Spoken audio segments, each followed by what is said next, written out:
আমি কয়েকদিন আগে বলেছিলাম যে 17 তারিখ থেকে আমাদের তৃতীয় পর্যায়ে অন্নপূর্ণা যোজনার টাকা অ্যাকাউন্টে ট্রান্সফার শুরু হবে। আমরা যেহেতু সংকল্পপত্রে ঘোষণা করেছিলাম, আমরা প্রথম জুন মাসে 28 লক্ষ বেনিফিশিয়ারিকে অনলাইন এবং অফলাইনের মধ্যে দিয়ে আমরা শুধু প্রোগ্রামটা লঞ্চ করিয়েছিলাম। পরবর্তীকালে আমরা নির্দিষ্ট তথ্য এবং ফর্মের ব্যবস্থা করি।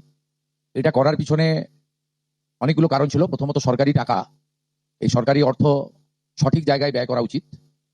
সরকারি অর্থে নয়ছয় করার বা ফাইন্যান্সিয়াল ইনডিসিপ্লিন করার কোনো অধিকার কোনো মুখ্যমন্ত্রী, মন্ত্রী বা আধিকারিকের নেই। তাছাড়াও বিগত দিনের লক্ষ্মী ভান্ডার বলুন বা আমাদের সরকার আসার পরে অন্নপূর্ণা যোজনা, এটা সম্পূর্ণভাবে মহিলাদের একটি স্কিম। তার বয়স নির্দিষ্ট করা আছে 25 থেকে 60 বছর। সেক্ষেত্রে কোনো পুরুষের বা বয়সের 25 বছরের কম যারা, তারা পাওয়ার যোগ্য হতে পারে না। আমরা বিগত সরকার যখন প্রথম শুরু করে, খুব অনিয়মিতভাবে প্রায় 9 মাস গেছে 500 টাকা করে ভাতা দিতে, এবং প্রতি মাসেই তাদের সংখ্যা এদিক ওদিক হয়েছে। ফাইনালি নির্বাচনের আগে তড়িঘড়ি করে 2 কোটির আশেপাশের কিছু সংখ্যা হবে, 1,500 টাকা করে ট্রান্সফার করা হয় মাত্র 2 মাসের জন্য। শেষের দিকে ওই এবং সেটা করতে গিয়ে আমরা দেখলাম যে আমরা যদি সকলকেই লিস্টটাকে কনভার্ট করে দিই অন্নপূর্ণা যোজনাতে, তাতে এসআইআর এর নাম বাদ গেছে, ভারতীয় নয় এমন লোকের নাম থাকবে, মৃত লোকের নাম থাকবে, পুরুষদের নাম তাতে থেকে যাবে। সেই কারণে আমরা নতুন সরকার স্বচ্ছতার ভিত্তিতে এই কর্মসূচি দেওয়ার ক্ষেত্রে আমরা ফর্ম চালু করি এবং আমাদের পোর্টাল চালু হয়। এবং জুলাই মাসে দ্বিতীয় পর্যায়ে যখন আমরা 1 কোটিরও বেশি মহিলার অ্যাকাউন্টে নেতাজি ইন্ডোর স্টেডিয়াম থেকে প্রোগ্রাম করে টাকা ট্রান্সফার করি, সেক্ষেত্রেও অনেক অভিযোগ আছে আমাদের কাছে, এবং অনেক মহিলারা বলেন যে আমি যোগ্য কিন্তু আমাকে দেওয়া হয়নি, ইত্যাদি ইত্যাদি। তাই আমরা আমাদের বিডিওদের সাহায্য নিয়ে, জেলা শাসকদের নেতৃত্বে হাউস টু হাউস ভেরিফিকেশন যতটা সম্ভব এই সময়ের মধ্যে করি, এবং জুন এবং জুলাই মাসের 31 তারিখ পর্যন্ত পোর্টাল চালু ছিল আবেদনের। এবং এখানে আবেদন ইত্যাদি করেন, যার মধ্যে জুলাই মাসের প্রাপকরাও ছিলেন। অনেকের না পাওয়ার অভিযোগও ছিল, সংখ্যা অনেক। আবার অনেকের বক্তব্য ছিল যারা পাওয়ার যোগ্য নয় তাদের দিয়ে দেওয়া হয়েছে। তাই আমরা মোটামুটি একটা ভেরিফিকেশনের কাজ করছি, যে কাজ আগামীকাল পর্যন্ত আমাদের চালাতে হবে। এর মধ্য দিয়ে ইতিমধ্যে যারা ভেরিফাইড হয়েছেন, সংখ্যাটা অনেক, গত মাসের থেকে অনেক বেশি, তাদের অর্থ দপ্তর 17 তারিখ থেকে এত বিরাট এলাকা, বিরাট টাকা 2-3 দিন লাগবে অ্যাকাউন্টে ট্রান্সফার তারা করতে থাকবেন।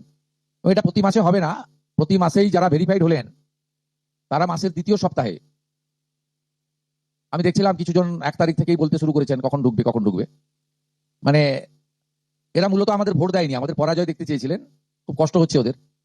কিন্তু আমরা সরকারি টাকা নয়ছয় করতে দেবো না, আর যোগ্য প্রাপকদের চিহ্নিত করেই দেব। এবং আমরা এক্ষেত্রে কমিটেড। অর্থাৎ যে চুরি দুর্নীতি হয়েছে, যেমন বিগত দিনে আধার লিঙ্ক অ্যাকাউন্ট নম্বর দেওয়া হয়নি, সেলফ ডিক্লিয়ার অ্যাকাউন্ট নম্বরে দেওয়া হয়েছে, এর ফলে মহিলার টাকা পুরুষ পেয়েছে, অন্য লোক পেয়েছে, এখন গ্রেপ্তার হয়েছে বহু মানুষ।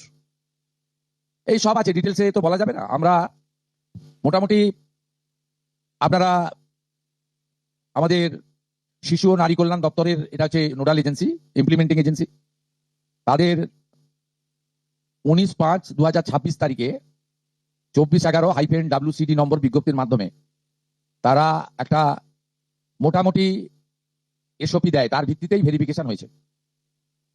এবং এই ভেরিফিকেশনে যারা যোগ্য বিবেচিত হয়েছেন, বৈধ হয়েছেন, তাদের অর্থ 17 তারিখ থেকে প্রদান করা হবে।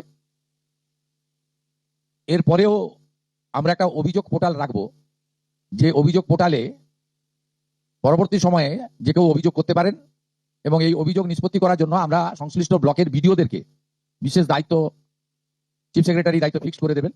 তারা হিয়ারিং নিয়ে একটা নির্দিষ্ট সময়ের মধ্যে নিষ্পত্তি করবেন। আমাদের যারা যোগ্য বিবেচিত হয়েছেন তাদের বয়স 25 থেকে 60 বছরের মধ্যে হতে হবে, আগেই বলা আছে। কেন্দ্রীয় বা রাজ্য সরকার, কোনো বিধিবদ্ধ সংস্থা, সরকারি আন্ডারটেকিং, পঞ্চায়েত, পৌরসভা, সরকার, সরকারি সাহায্যপ্রাপ্ত শিক্ষা প্রতিষ্ঠান, অর্থাৎ শিক্ষক, শিক্ষাকর্মী, স্থায়ী সরকারি চাকরিতে নিযুক্ত থাকেন, বা পেনশনার্স আসবে না যেহেতু 60 ঊর্ধ্ব, এটা ইরেলিভেন্ট, এরা এই বেনিফিটের মধ্যে পড়ছেন না। তারিখ থেকে অ্যাকাউন্টে টাকা ট্রান্সফার হবে, প্রত্যেক মাসে দ্বিতীয় সপ্তাহে টাকা ট্রান্সফার হয়ে যাবে। 17ই আগস্ট থেকে আমরা 3,000 টাকা করে ভেরিফাইড লোকেদেরকে, মহিলাদেরকে অ্যাকাউন্টে পাঠাবো। মিথ্যা তথ্য যারা দিচ্ছেন তাদের বিরুদ্ধেও আইনগত ব্যবস্থা হবে। দিক থেকে অ্যাকাউন্টে টাকা ট্রান্সফার হবে। প্রত্যেক মাসের দ্বিতীয় সপ্তাহে টাকা ট্রান্সফার হয়ে যাবে। 17ই আগস্ট থেকে আমরা 3,000 টাকা করে ভেরিফাইড লোকেদেরকে, মহিলাদেরকে অ্যাকাউন্টে পাঠাবো। মিথ্যা তথ্য যারা দিচ্ছেন তাদের বিরুদ্ধেও আইনগত ব্যবস্থা হবে। দিক থেকে অ্যাকাউন্টে টাকা ট্রান্সফার হবে। প্রত্যেক মাসের দ্বিতীয় সপ্তাহে টাকা ট্রান্সফার হয়ে যাবে। 17ই আগস্ট থেকে আমরা 3,000 টাকা করে ভেরিফাইড লোকেদেরকে, মহিলাদেরকে অ্যাকাউন্টে পাঠাবো।